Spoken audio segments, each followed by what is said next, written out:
August 10, 1945.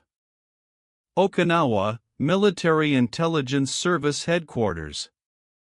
Temperature, 31 degrees Celsius, oppressive humidity. Technical Sergeant Roy Matsumoto, age 27, sits in a sweltering tent translating intercepted Japanese military communications. He wears the olive drab uniform of the U.S. Army with the Military Intelligence Service patch. Around him, captured enemy documents cover tables, battle plans, troop movements, supply records. Just 5 days ago, the atomic bomb fell on Nagasaki. Japan's surrender is imminent. Roy has spent 3 years translating enemy intelligence that saved countless American lives.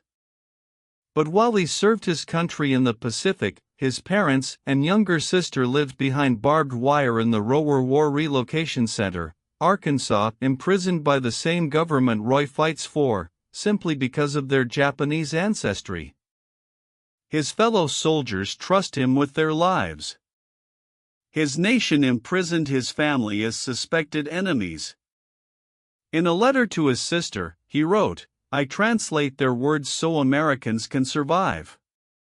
I wear this uniform to prove we belong here. But every day I wonder when this war ends, will America remember our loyalty or only see our faces?" This is his story. Roy Matsumoto was born in 1918 in Sacramento, California, to Japanese immigrant parents. His father had arrived in America in 1906, working first in railroad construction, then farming in California's Central Valley. His mother came in 1912 through arranged marriage, a picture bride, as many Japanese immigrant women were. Roy grew up speaking both Japanese and English, attending American schools while learning Japanese language and culture at home and in community Japanese language schools. This bilingual, bicultural upbringing was typical for Nisei second-generation Japanese Americans born in the United States and thus American citizens by birth. Roy graduated from Sacramento High School in 1936. He was an excellent student, particularly in languages and mathematics. He dreamed of attending university, perhaps becoming a teacher or engineer. But economic discrimination limited opportunities for Japanese Americans in 1930s California. Many professions were closed to them through informal discrimination. Roy worked in his family's small grocery store, serving both Japanese American and white customers in Sacramento's diverse community. The Matsumoto family was thoroughly American in outlook. They followed American news. Roy's younger siblings were more comfortable in English than Japanese, and they considered California home. But they also maintained Japanese cultural traditions, celebrated both American and Japanese holidays, and remained connected to Sacramento's Japanese-American community. This dual identity would define Roy's wartime experience. December 7, 1941 changed everything for Japanese Americans. When Japan attacked Pearl Harbor, Roy was 23, working in the family store. Within hours, FBI agents began arresting prominent members of the Japanese American community leaders, Japanese language school teachers, Buddhist priests, and business owners. The arrests were based on suspicion, not evidence. Being Japanese in America suddenly became dangerous. In the weeks following Pearl Harbor, anti-Japanese sentiment exploded across the West Coast. Japanese Americans faced hostility, violence, and demands for their removal. Newspapers printed racist editorials. Politicians called Japanese Americans a fifth column, potential saboteurs who might aid a Japanese invasion. None of this was based on evidence. No Japanese American was ever convicted of espionage or sabotage during World War II. But fear and racism overwhelmed facts. On February 19, 1942, President Roosevelt signed Executive Order 9066, authorizing military commanders to designate exclusion zones from which any or all persons could be excluded. Though the order didn't mention Japanese Americans specifically, its intent was clear. Within months, approximately 120,000 Japanese Americans, two-thirds of them U.S. citizens, would be forcibly removed from their West Coast homes and imprisoned in remote internment camps. The Matsumoto family received their notice in April 1942. They had 10 days to dispose of their business, sell their possessions, and report for relocation. They could bring only what they could carry. The Matsumoto family was sent to the Rower War Relocation Center in Arkansas, one of 10 internment camps holding Japanese Americans during the war. Rower was built on swampland, surrounded by barbed wire and guard towers. Families lived in tar paper barracks with no privacy, sharing communal bathrooms and mess halls. Summer brought oppressive heat and mosquitoes. Winter brought freezing cold that tar paper walls couldn't keep out. This was relocation imprisonment without trial, without charges, based solely on ancestry. But Roy Matsumoto's story took a different path. In early 1942, before his family's internment, the U.S. Army began a secret recruitment program. Military intelligence recognized a critical shortage. Very few Americans could read, write, or speak Japanese fluently enough for military intelligence work. Japanese was considered one of the hardest languages for English speakers to learn. The complex writing systems, grammatical structures, and military terminology required years of study. But thousands of Nisei were already fluent, raised speaking Japanese at home, educated in Japanese language schools, culturally knowledgeable. Despite the government imprisoning their families, despite questioning their loyalty, the Army needed Nisei as translators and interpreters. In May 1942, the Military Intelligence Service Language School began recruiting Nisei soldiers. Roy Matsumoto volunteered. His reasoning, recorded in letters: "My family is imprisoned. I am angry. But I am American. If I serve, if I prove our loyalty through service, perhaps America will remember we are citizens too."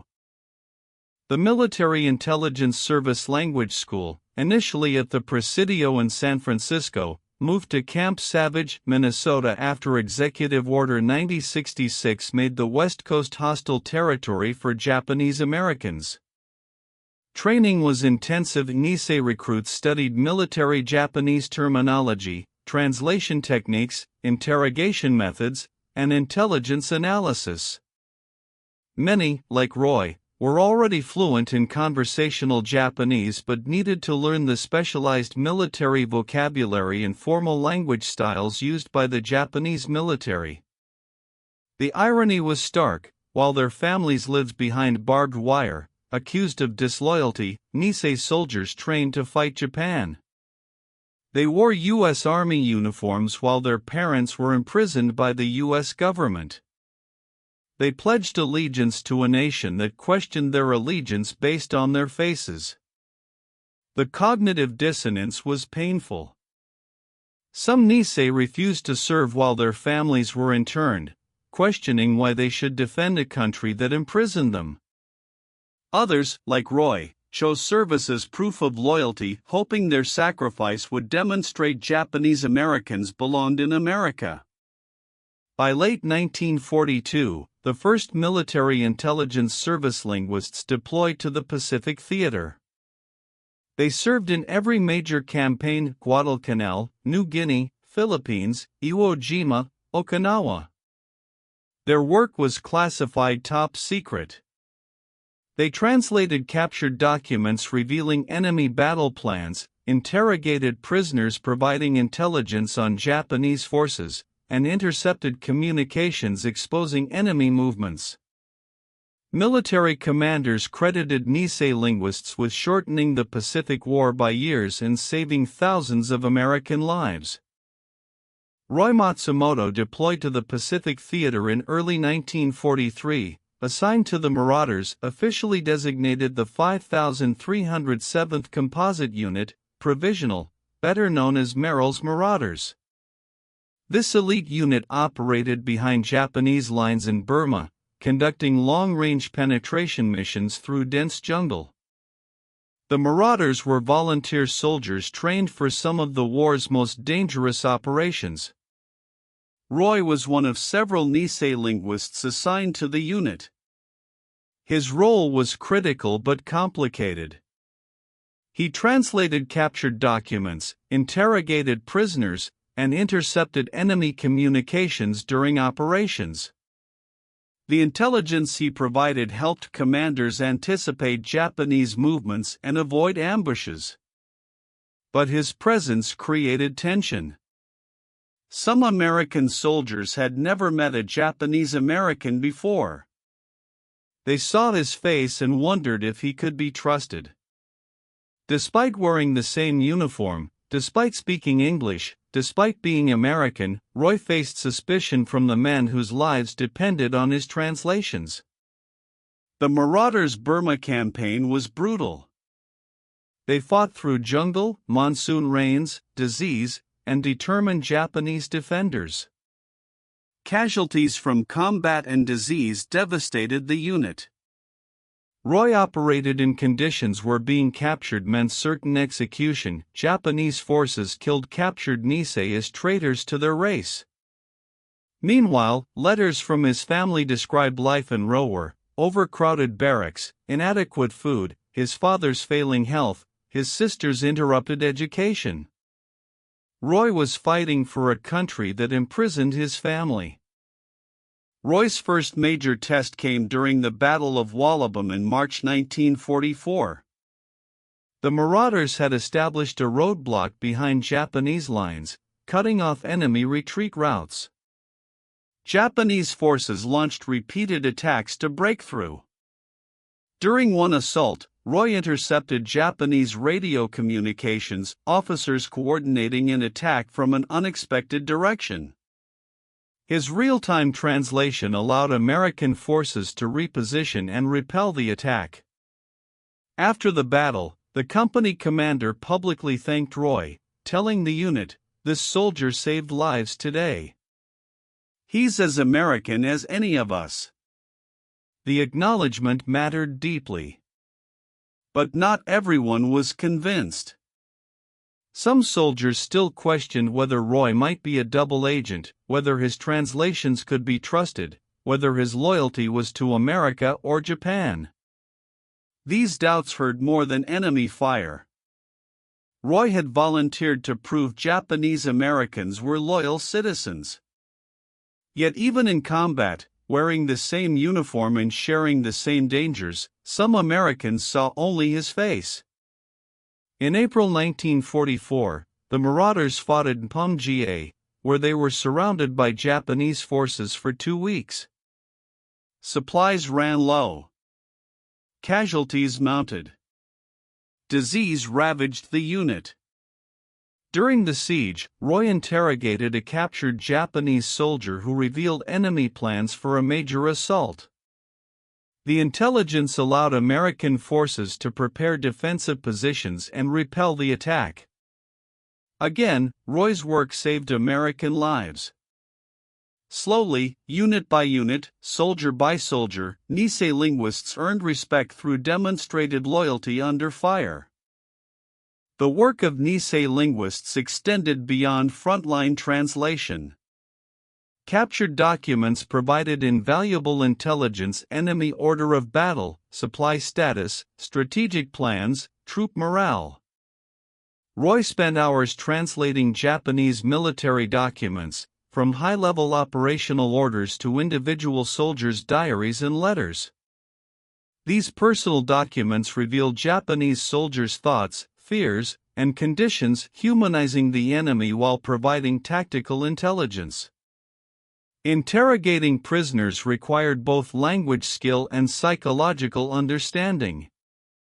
Roy had to build rapport, navigate cultural context, and extract information from men who believed surrender was shameful and cooperation was betrayal. Some Japanese prisoners initially refused to speak to Roy, shocked that someone with a Japanese face wore an American uniform. They called him traitor and worse. Roy would respond in Japanese, "I am American. I was born in California. This is my country." The cognitive dissonance, Japanese face, American identity, was jarring for both interrogator and prisoner.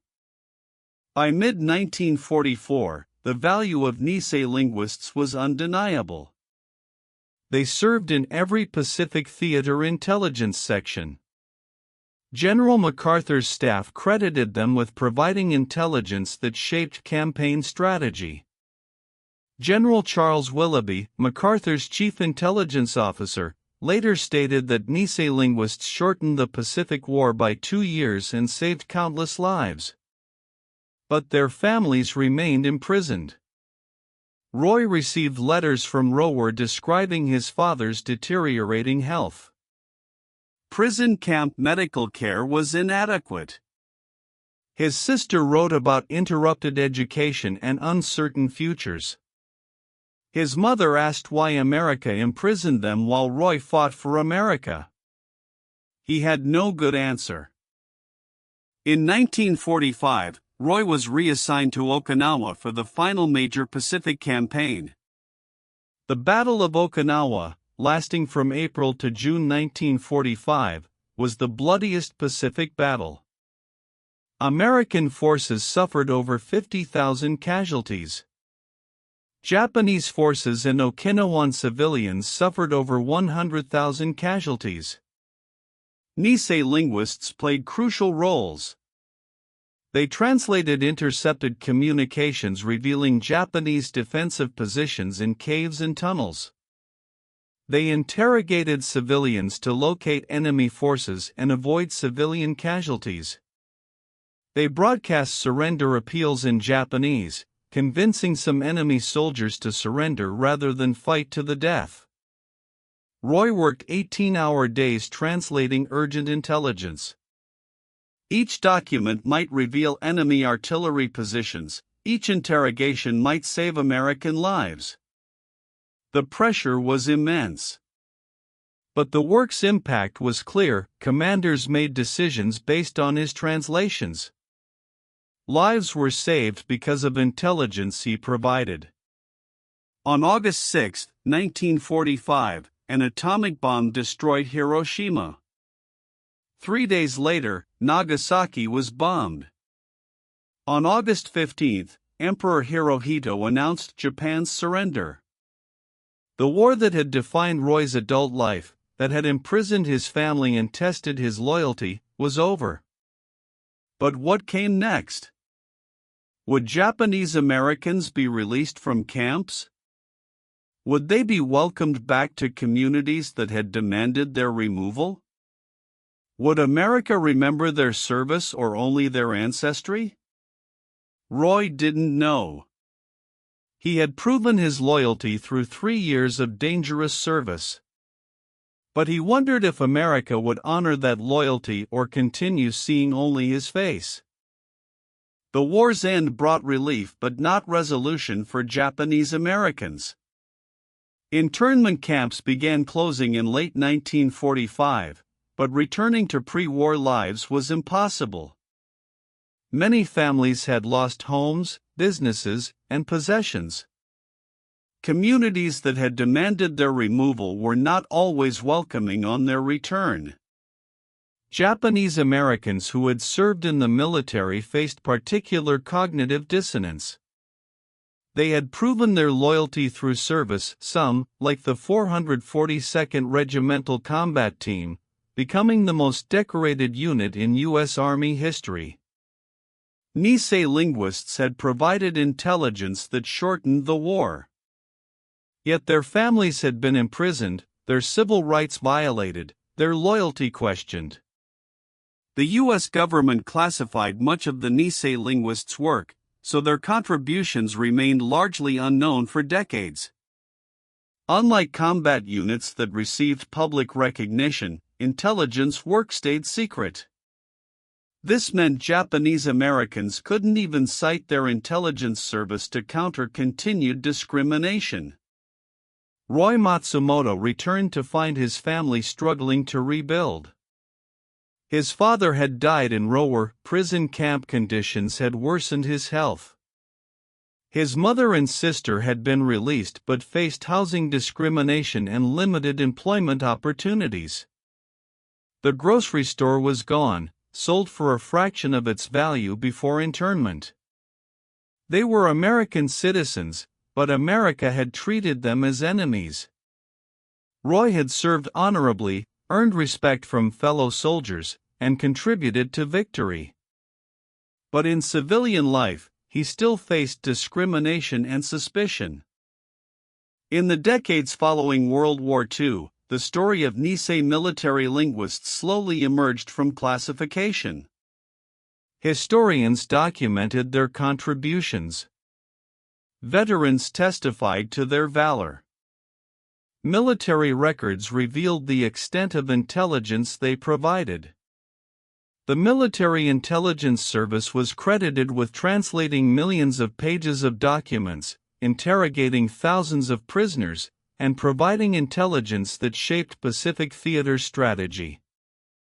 In 1988, Congress passed the Civil Liberties Act, formally apologizing for internment and providing reparations to survivors. The government acknowledged that internment was based on race prejudice, war hysteria, and a failure of political leadership rather than military necessity. Japanese Americans had been imprisoned not because of anything they did, but because of who they were. The apology came too late for many, including Roy's father and thousands of other internees who died before seeing justice. In 2000, President Clinton awarded the Presidential Medal of Freedom to 22 Asian American veterans, including several Nisei linguists. Military Intelligence Service veterans received the Congressional Gold Medal in 2011, recognizing their invaluable and unique contribution to the war effort. These honors acknowledged what had been classified for decades. Nisei linguists were American heroes who served despite facing imprisonment and discrimination. Roy Matsumoto, representing thousands of Nisei who served, finally received recognition that should have come 60 years earlier. His service had never been in question among those who served with him. But America as a whole needed decades to acknowledge that Japanese Americans who proved their loyalty through sacrifice deserved respect, not suspicion. Roy Matsumoto's personal story illustrates the broader experience of Japanese American servicemen during World War II. Approximately 33,000 Japanese Americans served in the U.S. military during the war.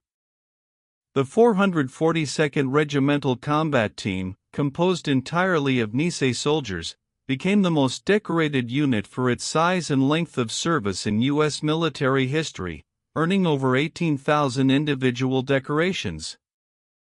The 100th Infantry Battalion, also composed of Nisei, fought with distinction in Italy and France. But perhaps the least known were the approximately 6,000 Nisei who served in the Military Intelligence Service.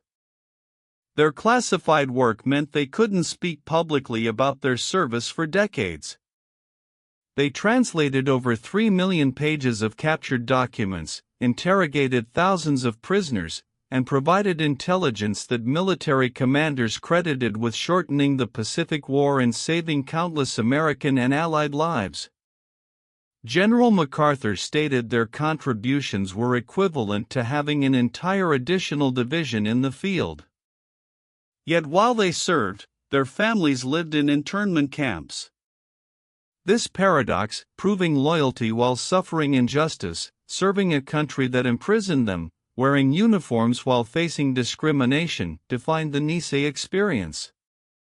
They chose service despite injustice, believing that proving their loyalty through sacrifice would demonstrate that Japanese Americans belonged in the nation they called home.